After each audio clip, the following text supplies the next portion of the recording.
বাংলাদেশে যতগুলো গিরিবাজ কবুতর আছে তার মধ্যে সবচাইতে সুন্দর একটি গিরিবাজ হচ্ছে ঘিয়াচল্লি কবুতর। অনেকেই একে ফেন্সি কবুতর মনে করে থাকে, কিন্তু এটা মূলত ঘিয়াচল্লি কবুতর। কবুতরটির অনন্য একটি বৈশিষ্ট্য হচ্ছে এর কালার এবং এর সৌন্দর্য। ম্যাক্সিমাম ঘিয়াচল্লি কবুতরের মাথায় খোপা থাকে এবং এর ঠোঁটটি হয়ে থাকে বুট ঠোঁটের।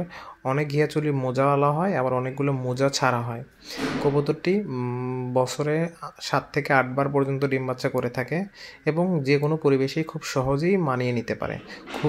এই কবুতরের রোগ ব্যাধি খুবই কম হয় এবং যে কোনো পরিবেশেই কবুতরটি খুব সহজেই লালন পালন করা যায়। আর এই কবুতরটি দেখতে অনেক সুন্দর, সেজন্য মোটামুটি যারা গিরিবাজ কবুতর লালন পালন করে থাকেন সবাই বাসায় একজোড়া অন্তত ঘিয়াচল্লি রাখার চেষ্টা করেন।